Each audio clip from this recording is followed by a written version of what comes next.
phone on silent, DJ? Now, topic of the day is Fear. fear. You type it in like it's like a touch screen? The fear of the inner child. No. No, it's just fear. You know, just making shit up now, Carlos. The fear of an inner child. Yeah. That sounds like a good movie. Yeah. You could make a nice graphic for that one, right? Yeah. The crazy baby. Let me just be the crazy baby. Oh, you talking like a Because of the visual- child. Yeah. No. I mean, I could, but not last minute like that. Oh, guess we have to find someone else.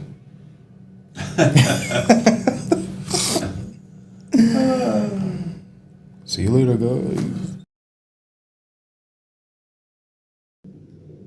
Hello. Okay. Let's see. Did you work there? You're on Riverhead, right? You've been driving from Riverhead to Huntington. I go everywhere. Before you wouldn't even done that shit. I used to go from Patchogue to the Bronx and Patchogue to Queens every day. I understand, but when there was times I said let's meet up, I was like, oh, I can't, da da da. Yeah, because Now- now I it's drive all- back to Patchogue, and then you want to meet up at 7. Like I just came. Oh, we live? We're now live. We're live. All right. DJ. It's all love, DJ. Over here Play up the arguing. camera. Yeah. And now we're friends. Now we're friends. Old friends. Are we really All right, on? guys. I'm going to introduce you to these guys. This part will not be in the official show. You guys are editing it out, right? Nah, I might as well post just let it go whatever now. you give me. What? I don't have those editing skills, Carlos. That's why Skill. It doesn't require skills to cut the beginning off. What, that we arguing? Anything. Like what we did last week. We're just gonna let it go. No, I thought it was kinda like Last candid week was- camera. I last like week- that a little yeah, bit. last week was kind of funny. This one, we were gonna go in. I was Yeah. about to go in. you like it, we're live. It's like, all right. All right. Start introducing yourselves. All right, what's up, everybody? Dana George, NMLS number 1708296. I'm your mortgage guy. Matthew Javier Donahue, the Salty and Lit coach. Carlos, the live Oh, stream. well, I mean, I already. The live stream master, not- Carlos Phoenix. Can we delete this live or what? Restarted, right? Me. Mulligan. Because not everyone knows you on my end or his end. That's fine. Okay. All right. So I'm Carlos. Even though the microphone's echoing. Carlos Phoenix, the Lounge Network. Oh, no. Streaming master. The live streaming master. Oh, Wow, my where are we goodness. doing tonight? We're all over the place. We are sober. We are high off life, I guess. High on life. Yeah. Styles P. Everything is a music reference with this guy. But what we're gonna go over today is it's something that's very common. Everyone goes through it, but there's some people that will get past it, and that's gonna be fear. Matt, you said you put some notes together for fear. Get us started, bro. Yeah, so I have a really dope quote I want to start us off with. Fear does not prevent death, it prevents life. I don't think Carlos got it. I don't think. Yeah, Carlos don't appreciate it. And unfortunately, I had to make that up. That comes from the Buddha. You know, that's like a Buddhist principle. And when you start thinking about all the things you've wanted to do in life, Yeah. all the things, you know, I mean, you're married now, so, you know, but, What do you say, no, I was it's gonna over? say, like all the times that you see a pretty girl and you want to talk to her, or, you know, you want to maybe try out for a team or do I'm married. something. I don't do that. No, not anymore. Yes. But you know, that's why I said. But just in general, men in general, Yeah. I think you know, we kind of are really hindered by fear. Like even coming out here doing this podcast, doing my lives and stuff. You know, I never thought I could do it because I was so controlled by fear. That's awesome. So, but before you go into that, like the quote that you gave, like, how would you interpret it? I feel like I kind of explained it, you know, a little bit, but I think what it means is, you know, we're so consumed by fear that we're kind of forgetting to live. Like we're missing out on the opportunities life gives us because of fear. And then what are we really scared of though? You know, and that could come a little bit later, man. The whys and Yeah. you know, dig a little deeper. But can you talk about? So I really like that. You told me that a little bit before, and it was amazing. And I still find it amazing. But it's like fear does hold like a lot of people back. And I like what you say, like it prevents life. Because you could speak to a lot of people that are like a lot older, and they will say, I wish I would have. I wish I would have. If I can go back in time, I would have done that. Yeah, absolutely. And there's a lot of times that those people did have an opportunity to do something, but they just held themselves back for whatever the reason it is. And then like for myself, for example, like me being in sales, like that extra call to that somebody that I don't know, but I see that they're doing really well, sometimes that fear will hold me back. But now I will just go ahead and pursue it because it's like, what is the worst thing that's going to happen? Like a lot of people, we make up this own plan or story that's going to happen to us, and it's not going to happen. Like it's really not going to happen at all. So I don't know. Have you had any experience like that, Carlos? Yeah. So, I should get a mic. All right. Thank you. All right. So, hello, everybody. All right. So, fear is a guiding principle in success, except a lot of people don't acknowledge that. So, the most successful people that I know of, and a lot of people who are in any kind of industry, entertainment, or stuff like that, real estate, marketing, people who public speakers, they have a relationship with fear. And so that relationship is allowing them to get real with fear and understand it, and then kind of control it and manipulate it. Yep. Instead of allowing it to manipulate them. So we've talked before about with the Inner child. inner child, that certain things happen along life that you flinch at over time. You know, I'm never going to go out with that person again, that type of person again. I'm going to make certain decisions in life based on my past, blah, blah, blah. Once you have a little bit more of an understanding of fear and its duties and the reason and the purpose for it, it's actually to your benefit. But the way you create that relationship with it is very difficult because it does have to do with endurance of pain, emotional trauma, but if you just step out of your own box and understand it a little bit better, and it's going to be hard to kind of put that all in a few paragraphs, loss, failure, all these other components that are part of the dance of fear,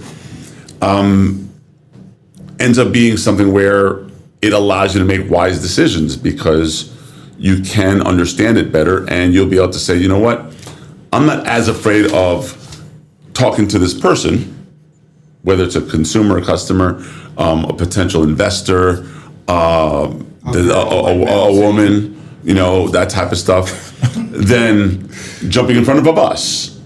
And knowing the differences in that fear is a way of making better decisions in life, in my opinion. This guy Carlos went right to the conclusion, man. That was, Well, that was yeah. it, man. Well, You we're kinda gonna gave go all the through this answers. journey now, so Yeah. But and just to add on to that, there are different levels of fear.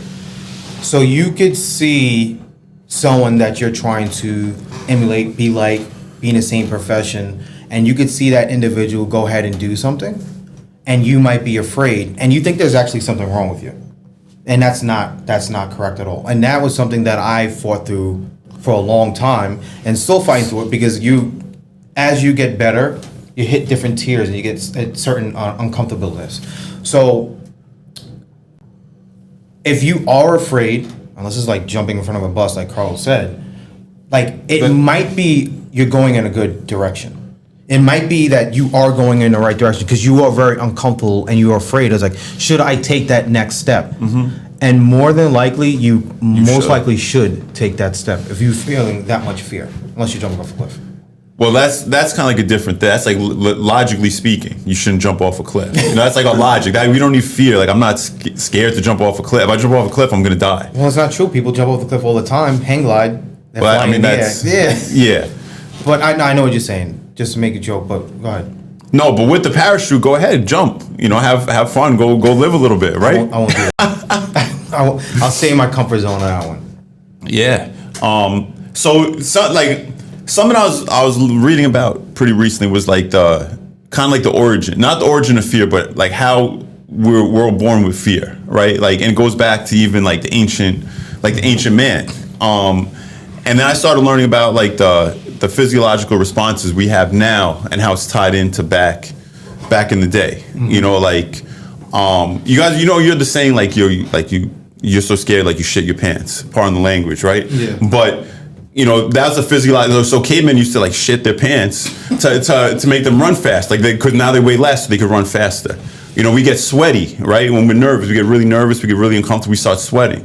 And that kind of goes back to back in the day, like if they tasted too salty, the animals wouldn't want to eat them. You know, so there's like real, you know, response our body produces for fear that are not really applicable anymore. Because what do we really have to be fearful of, you know, every day today?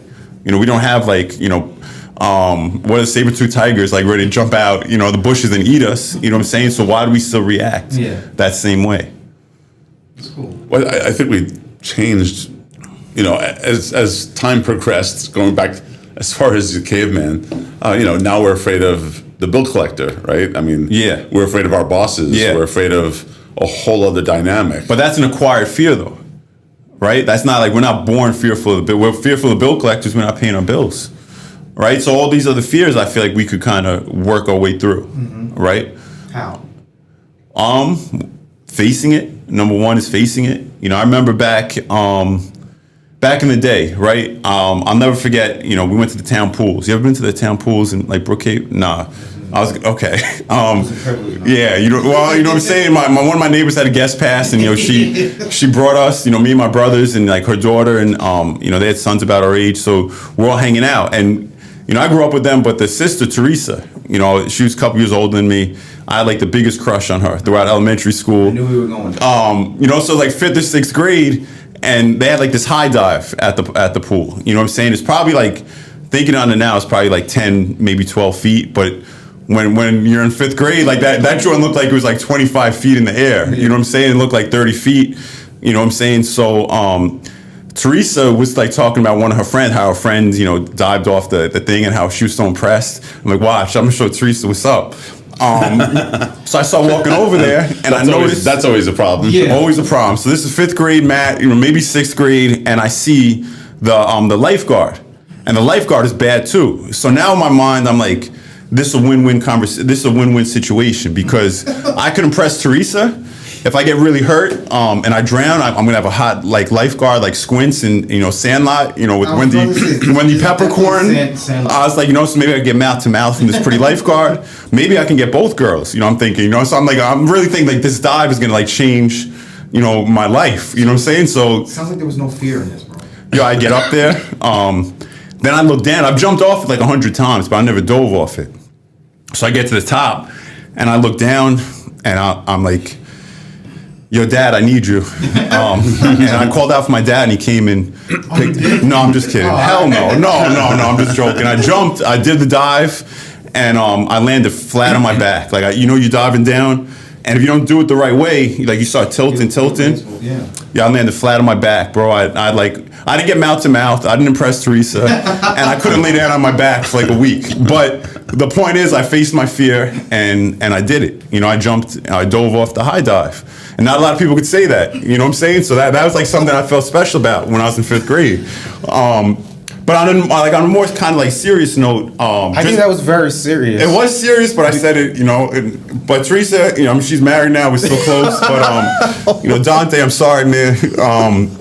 You know, but Dante's my guy. He knows. I don't think he knew the story. No, but Now Dante he knows. knows. Yeah, no, Dante knows. You know, so the other night, you know, Mason woke up. This was Saturday night, maybe. He woke up in the middle of the night, and he wanted me to get him a drink and go to the bathroom with him. I was like, Mace, man, like you got to handle this, you know. And like every fiber in me wanted me to do it, because I said, like, you see, I'm like a soft, you know, dad. Like, you know what I'm saying? Like, I want to like carry my son into the bathroom and don't worry, buddy, I got you. It's okay. Yeah. But I want him to learn to face his fear. So I was like, you know what, Mace? Like, we're gonna take it step by step. I'm staying right here. Nothing's gonna happen to you. Turn on the bedroom light. Then as soon as you go turn on the bedroom light, step into the hallway, turn on the hallway light, go to the bathroom, put on the bathroom light. So kind of like step by step, I walked him through it. And I was like, I'm gonna be up. I'll be watching you from right here, but you're gonna have to do this on your own. And then he told me to get him a drink. I'm like, Mason, you're already up. I'm not getting out of bed to get your drink. As a matter of fact, he poured me a water, Mason.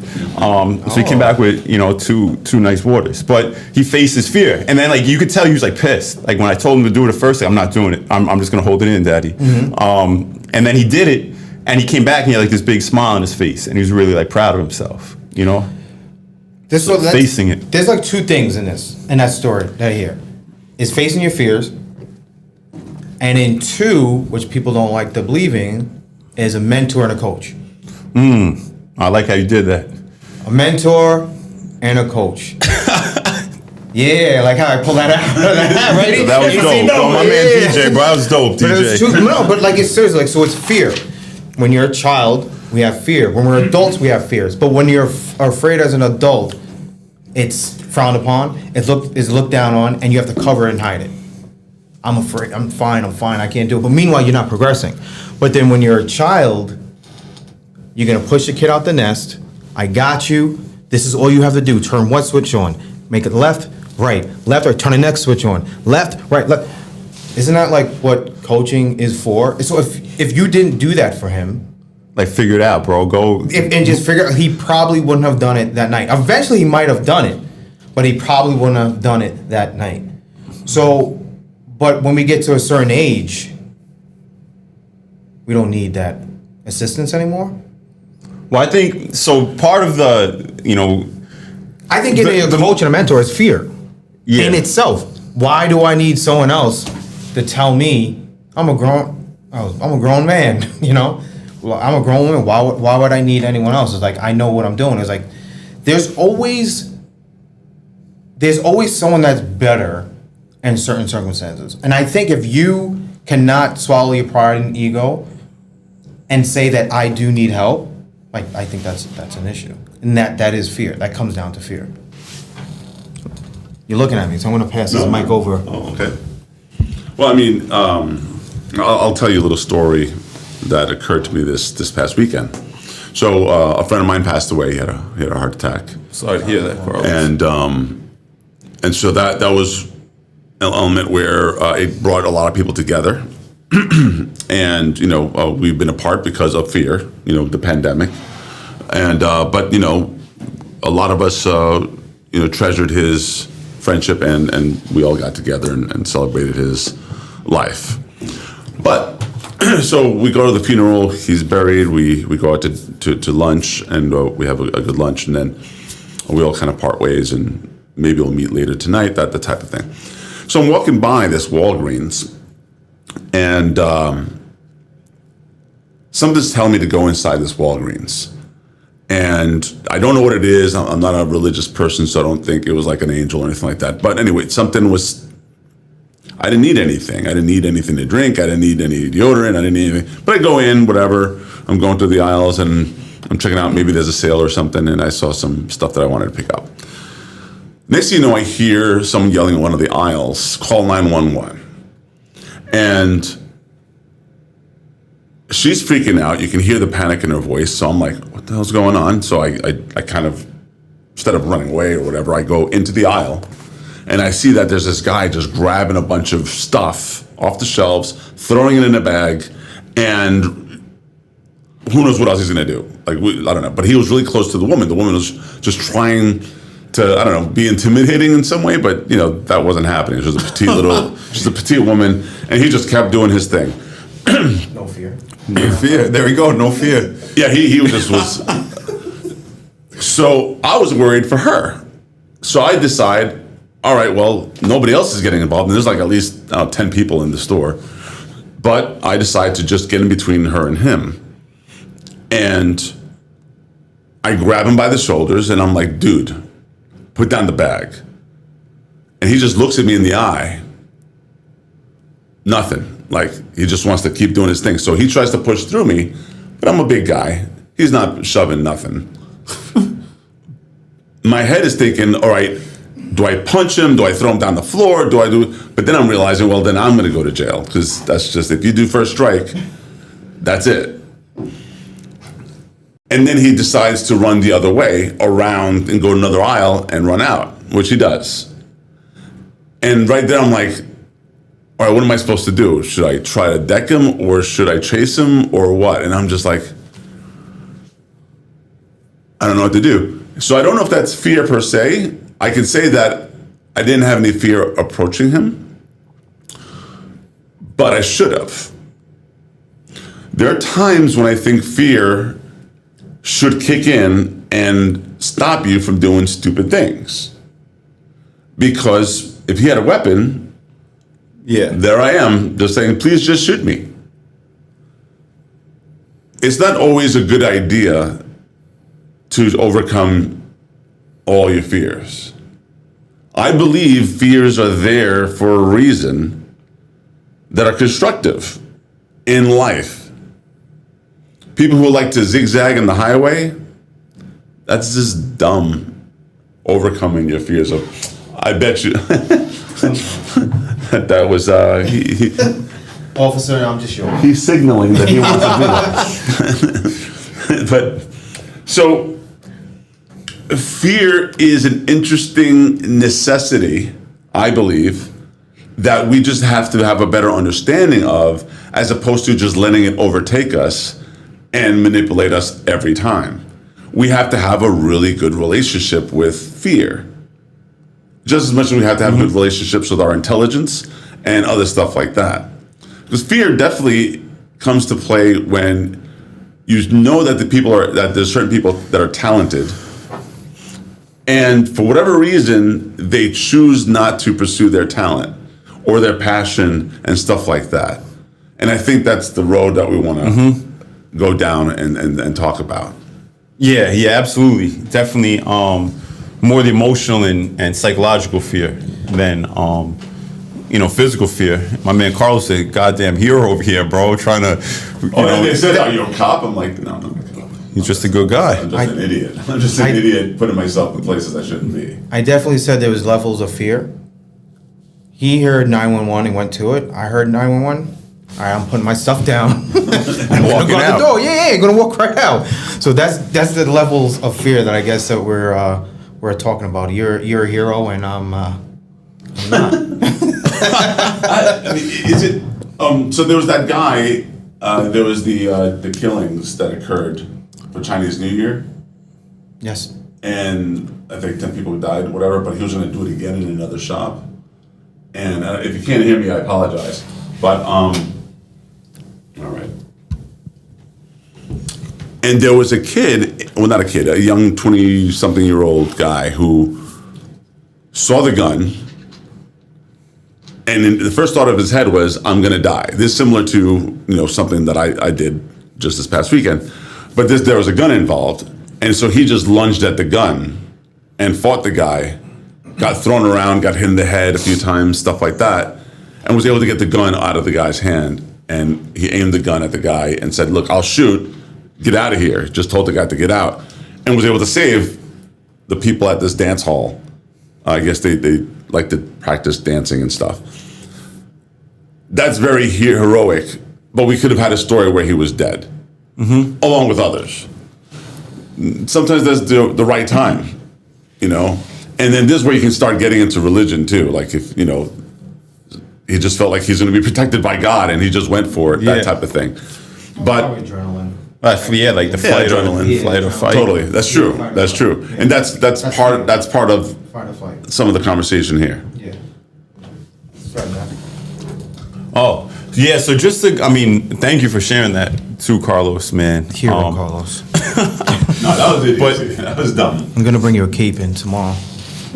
I love the cape idea. But just to bring it back to, the idea with Mason, how you said, like, how's he going to do it next time? And it's just about, like, repetition. So that's a baby step in the right direction. So enough, like, baby steps in that right direction. And then you can look back and be like, wow, look how far it came. One example I love teaching my students when we talk about fear is, like, the first time well, some of these kids are crazy, so it doesn't work with some of these kids. But the sane students, you know, they Different levels. different levels. You know what I'm saying? So I'm like, your first time, like you drove the car on the highway. You know what I'm saying? Like you're nice on the little side roads, it's comfortable.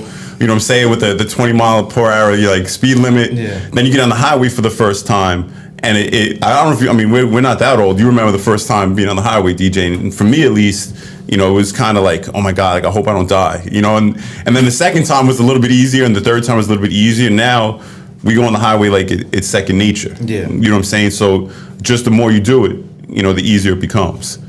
And then it goes back, and I'm actually reading this book called I think it's called Spirit of Kaizen, Kaizen. There's like different versions of it. So my goals this year, not to get off topic, is to read a book a month. So I decided to read that book. And I'm what reading it 2 books a month, by the Two way. books a month? So 24. 20, maybe more. I doubt it. We'll see. But we'll go see. ahead. We'll We'll see. That's see. the most Go book ahead. by the end of the year. Anything. Perfect. But it goes to what you were saying about with what Money Mace, and that's what the book actually talks about. Is that like, first of all, it's okay. If you're afraid of something, like it's okay. When we're kids, oh, I'm afraid. Like, oh, it's okay. And legitimately, then when we get older, it's like it's not okay. You gotta man up. You gotta do this. But first, they talk about like it really is okay when it comes to fear. And then the next thing is that there are some people that literally can do 1,000% and like be okay, and not everyone can do that. And then that's like because there's a What do you mean 1,000%? I need this right now. I'm gonna go ahead and do it. And like there's some people that can just really just dive right in there and get it done and be a-okay. Like you'll like I see like Grant Cardone's and stuff like that. I know a lot of people that try to follow him and try to emulate what he does, and they can't. And then what ends up happening is that they don't realize that it is okay, and they think there's something wrong with them. But in the book I'm reading, all it talks about is just baby steps when it comes to fear and stuff they did accomplish. Baby steps. Just find one little thing that's gonna take some of that fear away and work on it. 1% better, 1% better every day. And that's kind of like what you were doing with Mace. You let him know it's okay. You coached him on it. Ding. And then you addressed the fear, what he had, he acknowledged it, and you gave him little baby steps on how to accomplish it. Yeah, absolutely. And kind of like in that same vein, another thing I really like to do is I create a brag book on Fridays. Every Friday at the end of the week, I kind of write like a few paragraphs bragging about myself.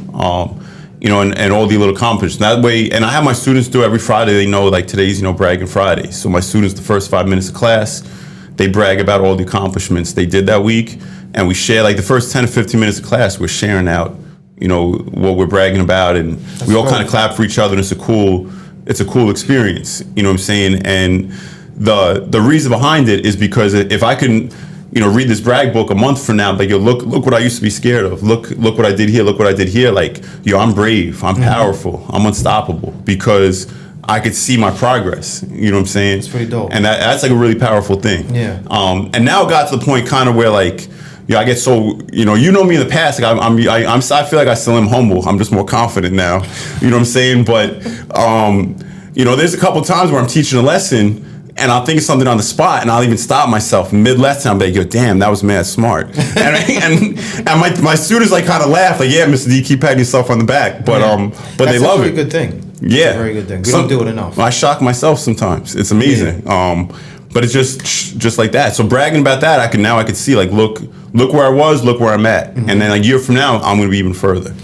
And to put a challenge out there for Matt, Carlos, or anyone listening to it, like, try to do that daily. I actually Brag book daily? I actually write daily, like something that happened good. You know, we could always say what like if someone sat there by themselves, they would say, what are your mind? You say something you're afraid of or something that you're not good at.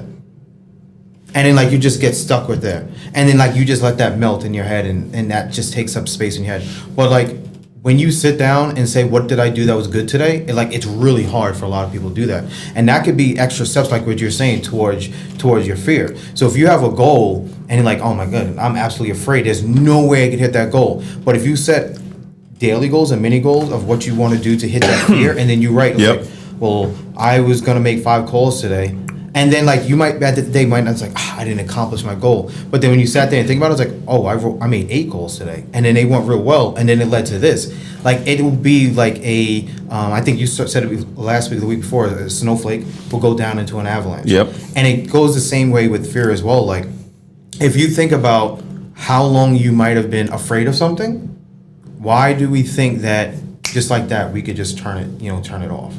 Like you really can't. You have to work your way into it. Yeah, all these years of learning a certain behavior. Yeah. You can't just unlearn it overnight.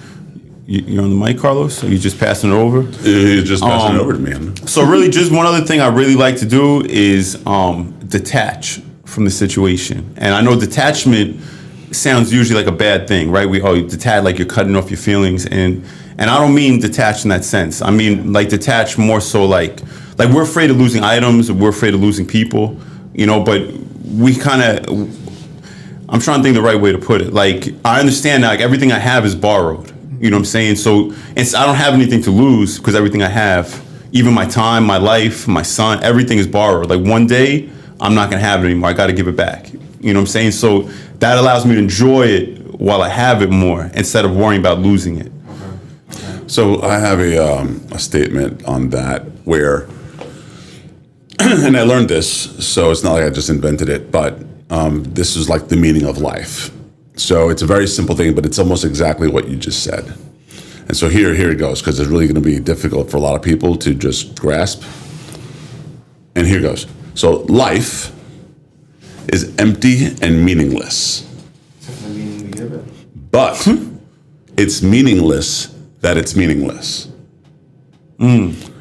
So it takes a little bit to kind of get it. You have to repeat it a few times, and really kind of get that perspective. And you definitely have to step out of yourself to really get it. Again, life is empty and meaningless, but it's meaningless that it's meaningless. And if you can grasp what that means, the freedom that comes with it is overwhelming. Because life is empty and meaningless. If you think about the universe, and if the universe had the capability of thinking about us, we're really, how often do you think of one speck of sand? Because that's what we are in the grand scheme of the universe. A beach is tons of different stars and galaxies and planets and stuff like that. And we're just one little grain of that sand in this universe.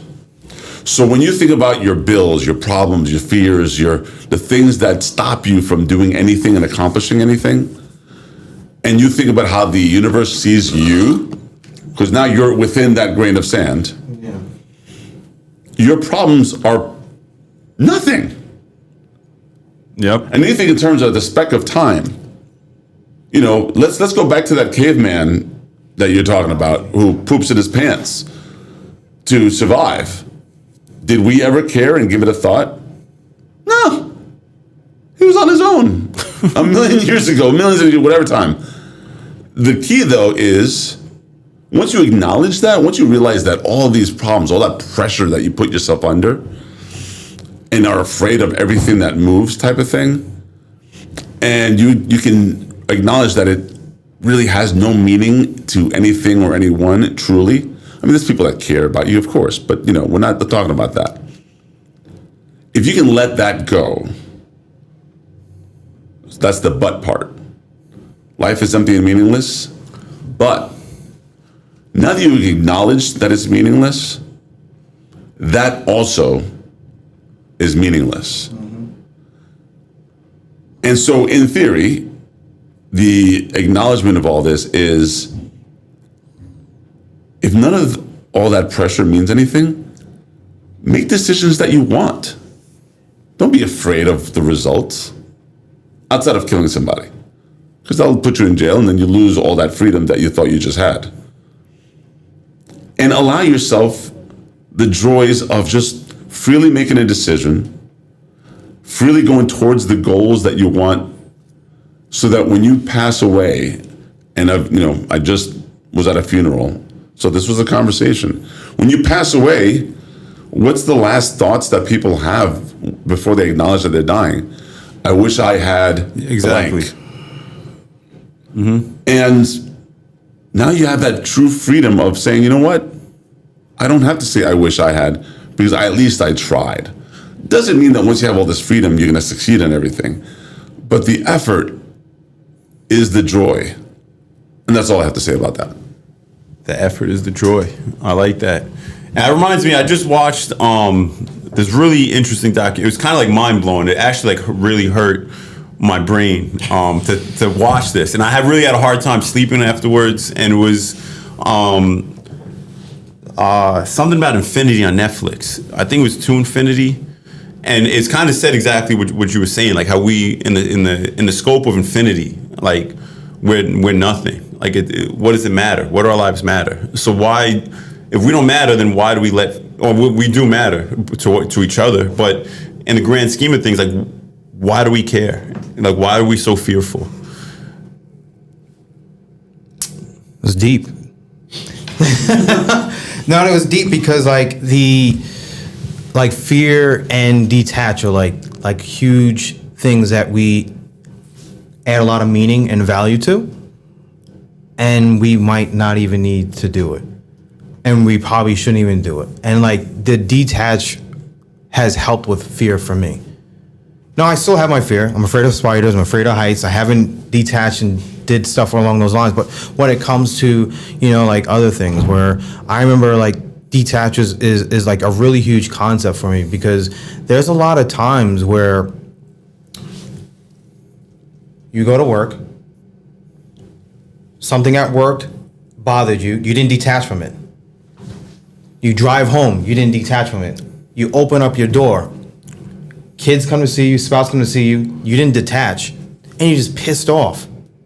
You go to bed pissed off, didn't detach, and then you don't make up the time that you wasted with your kids and your spouse, but then you go to bed and you go right back to work, doing the whole same thing. Still pissed off. So pissed off. And like, so detach has done like wonders for me, to where like you're having a good month or you're having a bad month in sales.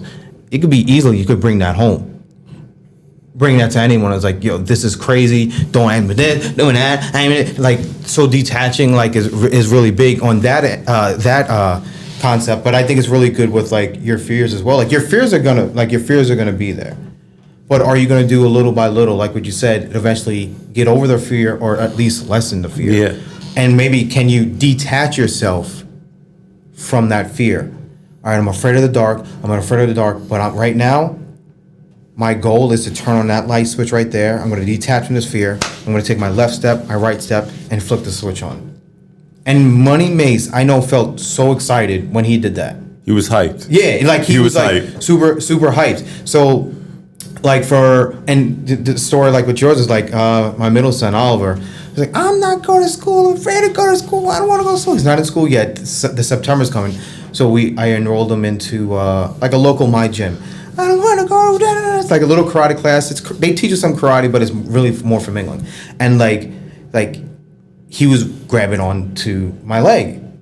Now I could have picked him up, Get the hell off me. get off me, or we're just gonna leave, or whatever the case may be, or you could talk to him. It's like, it's okay to be afraid. I was afraid.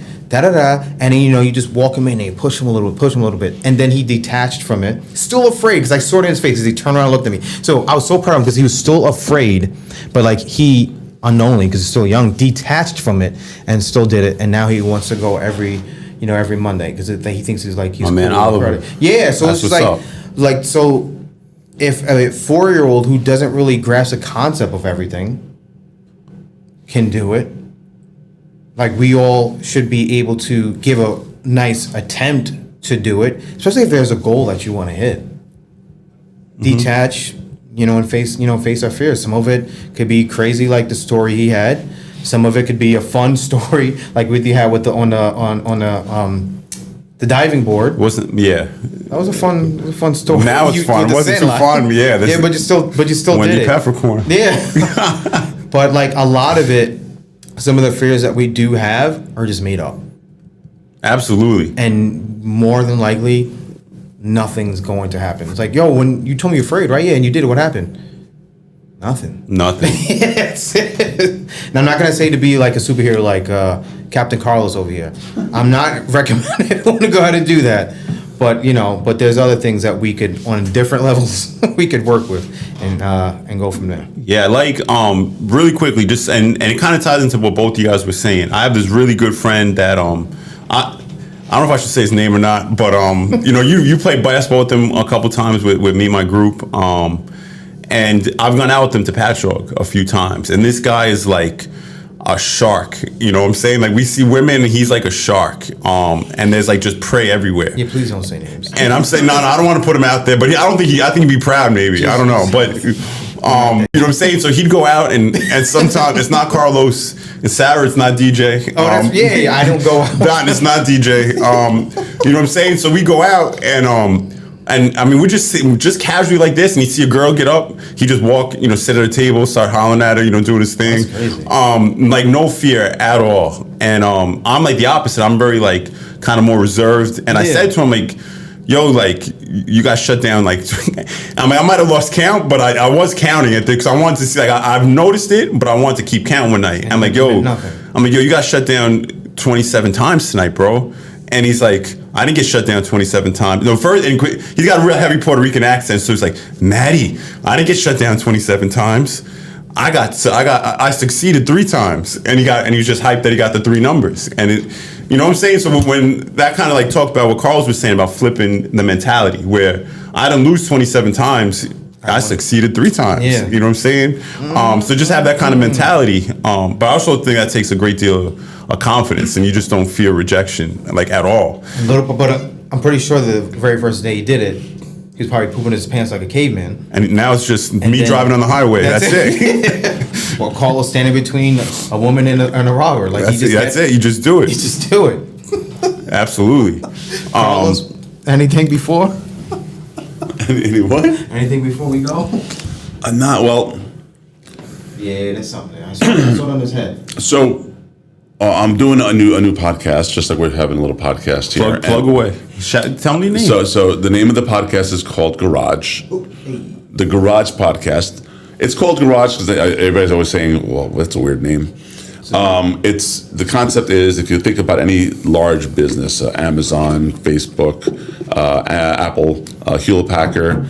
Those actually started inside a garage. So they went to somebody's house or it was their own house and they were like, you know what, I'm going to build a business. I'm going to start where I have the most space, which is a garage. And he was selling books. Amazon was selling books out of his garage. There's actually pictures on the internet and so on. Mm-hmm. The purpose of the show, though, is to interview people who have their own versions of starting at a garage, where they, just like we all may have tried to go after our passions and stuff like that, and then fear stopped them. Like, I'm a sci-fi fantasy illustrator, and I don't know how many times I might have met like a pizza delivery guy who was also a great artist, but he's a pizza delivery guy. And I'm like, what happened to you? I thought you were really good. And it's like, yeah, I just never went after it. And I'm like, well, why? It's like, because I'll never make it. It's like you create these walls, and then you tell the walls to control your life. Imaginary walls. Yeah, I mean, your brain should be your worst fear because it's going to manipulate you, like we talked about the onion in the last episode. But the conversations that we're going to be having with successful people are how did they overcome those fears? What allowed them to have the freedom to make the right decision, even though it was a hard decision, and maybe it was a painful decision, but a decision nonetheless, and now they're where they wanted to be.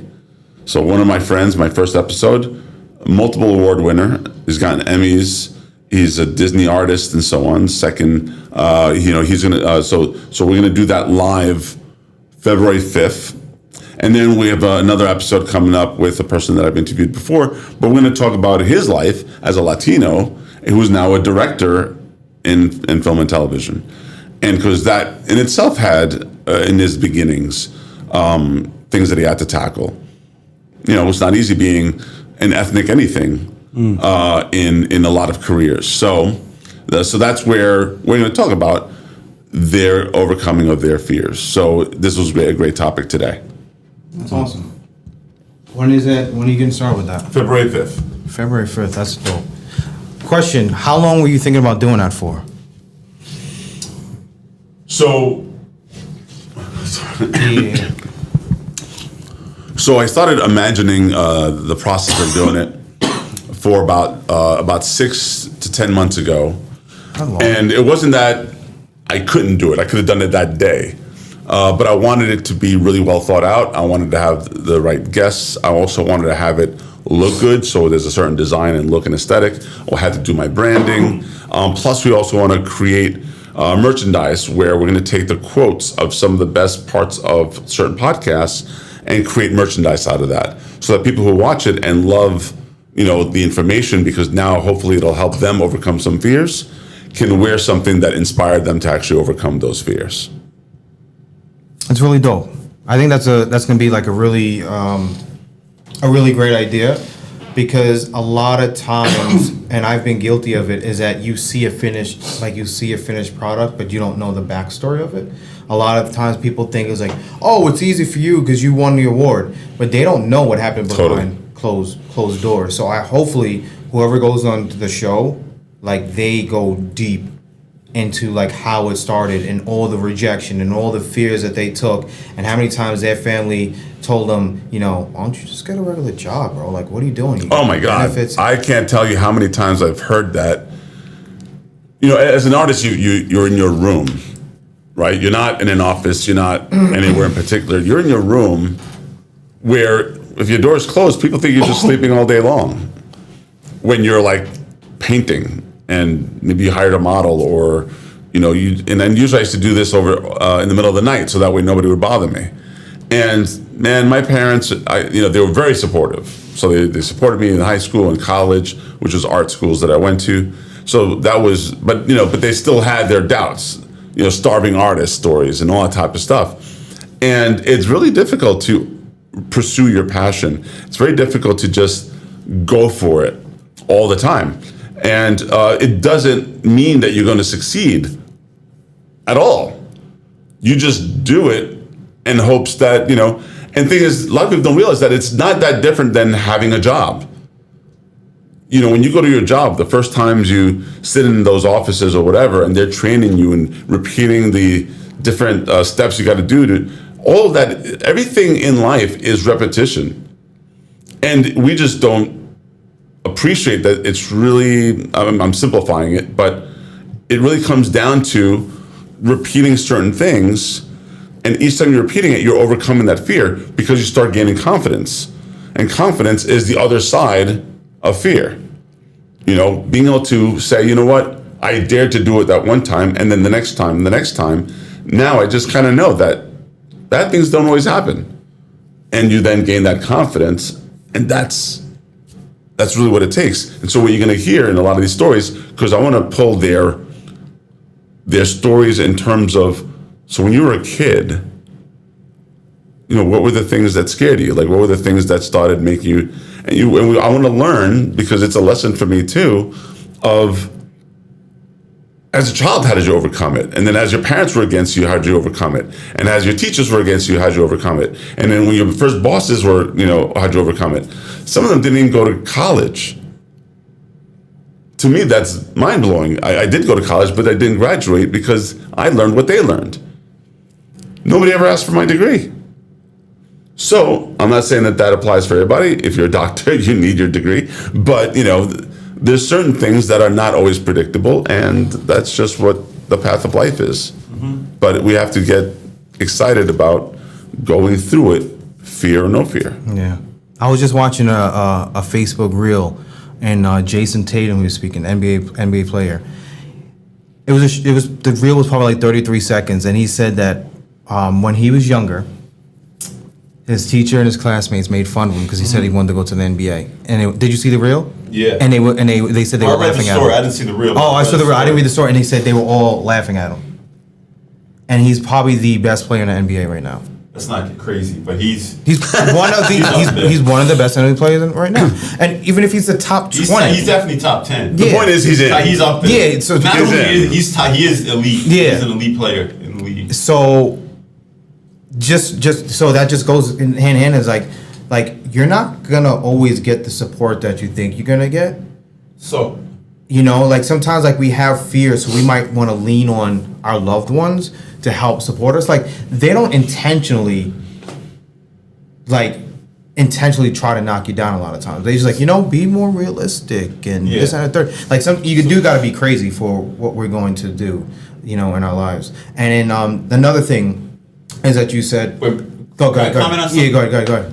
So I just want to comment really quick, DJ. This is like, and when Carlos was talking, it made me think of it. And then so I wasn't sure what to say because Carlos kind of shifted, topics. Then you started talking and reminded me back to kind of like flashback to the same thing. So now I feel like I have to say it. You know what I'm saying? So, I love the Bible. You know what I'm saying? And I think there's so many great principles in it to live by. And one thing Jesus said, the only place a prophet goes and doesn't receive honor is his own home. And I'm like, I'm not Jesus. None of us are like Jesus. But if Jesus was perfect and he lived like this blameless and sinless life, and he went home to his family and his friends, and they would be like, yo, who's this talking like that? Isn't that Joseph's son? That's Joseph, the carpenter's son, talking like that? Yeah, Who is he? yeah. You know what I'm saying? So a lot of times it is our closest people that like a stranger could see me and be like, yo, Matt is this, Matt is that, Matt is this, all these great things. And then you put me around like family or friends I grew up with, and they kind of have like they can't see me in that same light that newer people can. You know what I'm saying? And just to kind of segue into it, I think it also comes from fear, right? Like if I see you, if me and you grew up together, and we kind of take the safe route. We both go to college, we both get these jobs. And we both hate it, you know what I'm saying? Like we both don't like our jobs, we don't like our lives, but it's a status quo, right? It pays our bills, it's a safe place. And that's what it says about the brain. The brain is going to keep you in your. It's going to keep us safe, right? So now I see you're always talking, I want to do this, I want to do bigger things, and you quit your job, and I'm going to go chase my dreams. Me, now I'm forced with the realization, like, I could chase my dreams too. But I don't have the courage to do it, so I'm going to hate on DJ. I'm fearful that DJ is going to go like above and beyond. DJ is going to achieve all his dreams while I'm stuck in this crappy job. So that's part of, so people call it hate, but I think really what it is like, I'm not hating on you, I'm fearful. I'm fearful like that you are challenging my beliefs about life, and now I need to kind of go out and either, admit my life sucks and be content with it forever, or make these uncomfortable changes that I don't really want to make, but I want to go somewhere different. You know what I'm saying? So Definitely gonna trigger people with that one. yeah, I think it comes down to fear. You said, admit my life sucks or go challenge myself. Yeah, and I think that's what it comes down to, because I look around and I see so many people like unhappy, and they're just unhappy because they're living the life somebody else kind of like laid out for them, or they're living the life they think they're supposed to live by tradition, and they're not taking big risks like my man Carlos, or you or me. They're not doing those type of things because they're stuck. They're like in the safety place. So this I know I'm a little long-winded right now. This is not that I usually talk, but a really cool quote I heard, and I wish I remembered where I heard it from. Take credit. You know what? This is an original Salty and Lit quote right here. The stable is safe and it's comfortable, but it smells like shit. You know what I'm saying? And I'm sorry to keep cursing. Now, I'm not a big cursor. This is 3 times I've cursed. I feel bad now. I'm gonna repent when I get home. But for real though, you know what I'm saying? Like, it's safe and it's comfortable, but we're not happy here. If you want to be happier, you have to step out, and conquer those fears. Damn, step out your stable, y'all. Get out the stable. I had something I was gonna say, but I think step out your stable is a good way. That should have been the title. We could have put that. Step out the We're gonna see stable. if Carlos can retroactively fit that as the title. Oh, stepping out the stable. Step out the stable. I like it because it smells like shit. Cause See, you almost did it. You thought I was gonna do. You see how he copied. All right, I think I'm good. I like stepping out the stable. End it on that note. Yeah. You got anything? Can you? I can't top that one. Yeah, he can't. Step out the stable. Let's end it. Let's end it on a high note, man. Dana George, your mortgage guy. Salty and Lit Coach. Thank you guys. God bless. Whoop whoop whoop. Say your name. Say who you is. And Carlos Phoenix, The deep one. the deep one. Pause. Later, everybody. Peace. That was good.